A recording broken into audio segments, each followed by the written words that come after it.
start with the news in our top headline tonight. Leftist media resorts to conspiracy theories to sell Syria invasion. Desperate to sell another humanitarian invasion, the leftist media in the United Kingdom has resorted to inventing conspiracy theories about events in Syria as part of a campaign to depict President Bashar Assad's government as genocidal, while completely failing to acknowledge that the country is in a state of civil war. Now, according to the attacks on Gary Franchi and others, you're a mentally ill thought criminal if you even question the official 9/11 story. But on the other hand, it's perfectly acceptable to talk about false flag terror if you're blaming it on one of the US military industrial complex's main targets for invasion, which of course we know is Syria. And just as they sold the humanitarian bloodbath in Libya with this liberal humanitarian caring veneer, with terrorists, of course, now ruling that country with an iron fist, Libyans tortured, put in concentration camps, the Al-Qaeda flag flying over courthouses, the liberal media again, in particular the UK Guardian and the Independent, are up to their old tricks selling this latest humanitarian war. Despite the fact that the Independent Arab League report makes it clear that Syria is in a state of civil war and the opposition rebels, which the corporate media calls activists, are carrying out rocket-propelled grenade attacks, blowing up buildings, the Guardian has basically become a 24-hour rolling mouthpiece for Syrian, quote, activists with Twitter accounts blaming terrorist bombings which are killing Assad's men on Assad himself. So basically you've got the entire leftist corporate media, both in Britain and internationally, characterizing these Syrian rebels as activists when they're carrying around RPGs and conducting terror attacks that are killing scores of people. Now imagine if the Occupy Wall Street movement started walking around with RPGs and bombing government buildings. Do you think that the US media would call them, quote, activists, or would they call them terrorists? But the international corporate media will not acknowledge the fact that Syria is in a state of civil war and that there's violence on both sides. And why? Well, we know, because the fix is in for another NATO humanitarian bloodbath. The Arab League report clearly says that these opposition rebels are carrying out, quote, indiscriminate violence, and yet the Guardian still refers to them as activists and has completely prostrated itself, as I said, with a 24-hour news scroll, which is the platform for these activist tweets, which could be coming from anywhere. And then on the flip side, we've got the Independent, which came out with a story claiming that Assad's forces are killing babies, newborn babies. And this, of course, is a throwback to the manufactured tale of Saddam Hussein and the Iraqi incubator babies. You remember that one was cooked up by the US PR firm Hill & Knowlton. So we're seeing a similar situation unfold.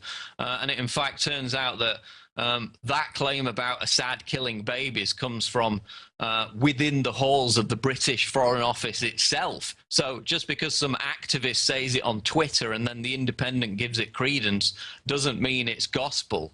Patrick Henningsen on Infowars proved that it came directly from within the British Foreign Office. So again, the leftist media is manipulating their flock into supporting this war under the guise of humanitarianism, repeating precisely the same trick that we saw in Libya just a year ago. So moving on to our next story, Chinese government demands 250 million internet users provide real identities. The communist Chinese government has demanded some 250 million users of the Twitter-style microblogging platform Weibo provide their real names, addresses, and identity numbers, marking a new era of internet censorship and one that the likes of Joe Lieberman want to see enforced in the United States. And so why do they want the real names and addresses on this Chinese version of Twitter? Well, it's so people will be afraid of criticizing government officials, government atrocities, and live in fear that they'll get that knock on the door. It's a chilling effect. That's why they're doing it.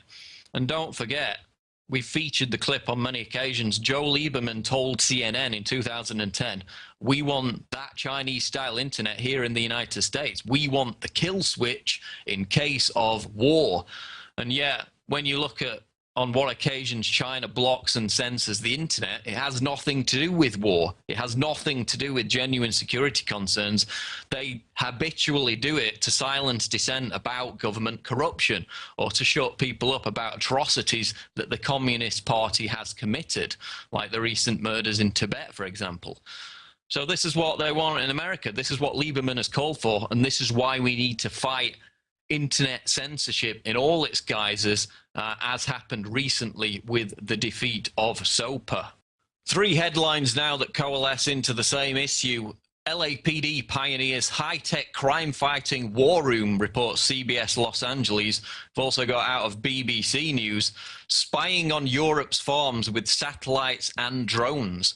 And a third headline in this series, out of the Daily Mail, meet the North Dakota family of anti-government separatists busted by cops using a Predator drone after stealing 6 cows. And what do all these news stories have in common? Well, governments across the West have declared war on their own people, whether that be targeting the American people as the primary focus on the war on terror, as we've documented, or in Europe, where farmers are being targeted for what they choose to do with their own land. The common theme is, of course, the use of surveillance drone technology, once the domain of overseas occupations in hunting down insurgents. Now, farming families who have cows walk onto their property, they're the new insurgents in modern America. Farmers in Europe who don't abide by every dictatorial mandate of the unelected totalitarian European Union, they're also the new insurgents under this surveillance drone system. Of course, we also had the report 30,000 drones will be in American skies spying on US citizens within 10 years, according to the FAA.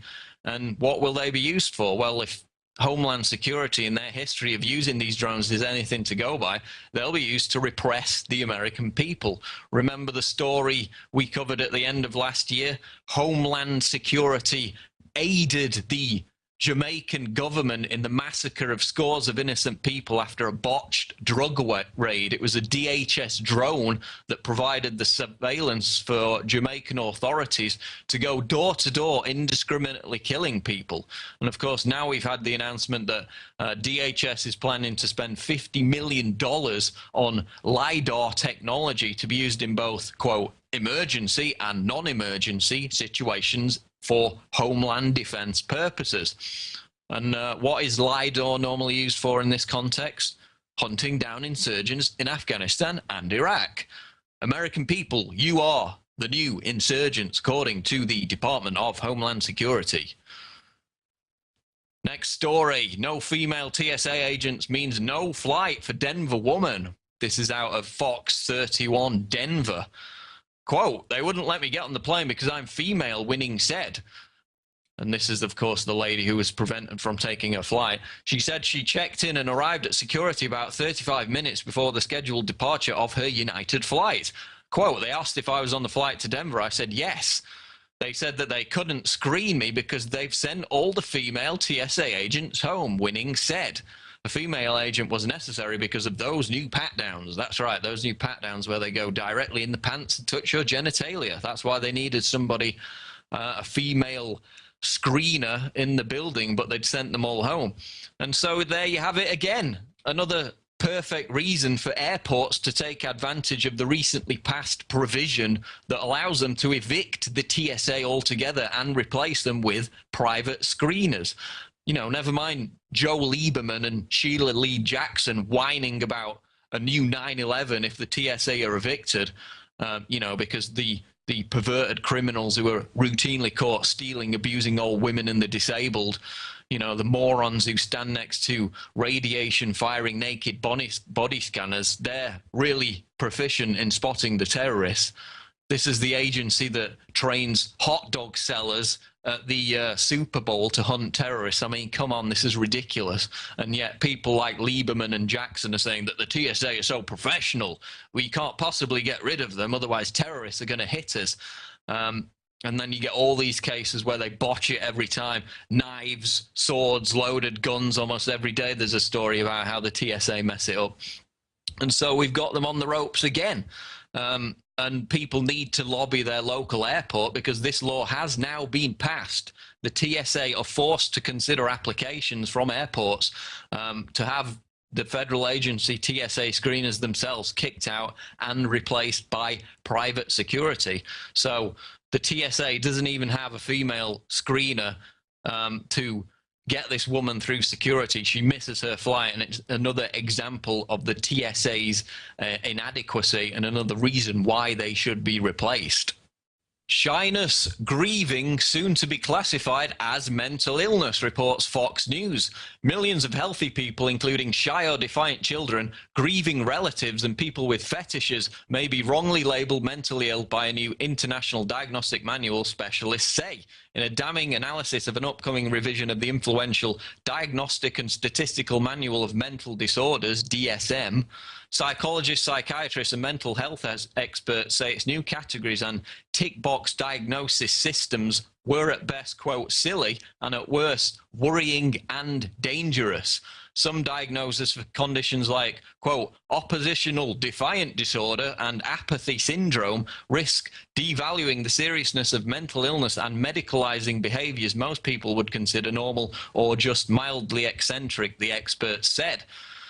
And in addition to this, they're actually going to assign paedophiles and rapists with a mental disorder, which will give them the path to claim in court that, you know, their crimes are a result of their mental illness to get more lenient sentences, while simultaneously characterizing normal behaviors, oppositional defiant disorder, as mental illnesses. And this is out of the American Psychiatric Association, APA, which is called the Bible for mental health medicine. So this is what all the establishment psychologists and psychiatrists go off. And this is precisely what the Soviets used to send dissidents to Siberian gulags. Oppositional defiant disorder. That equates to distrusting or rebelling against authority. So, you know, if your kid doesn't bow down to the Obama worship video being played in class, as happened earlier this week in Missouri, they could be labeled mentally ill. And it's another excuse for putting millions more children on drugs like Ritalin. And as we mentioned earlier, you saw the Gary Franchi hit piece by MSNBC. You know, 9/11 truthers are crazy. They're on drugs. Basically, they're the new neo-Nazis. Questioning the official version of 9/11 is now a thought crime.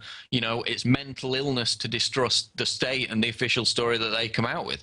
So they're trying to officially designate non-conformity and free thinking as a mental illness.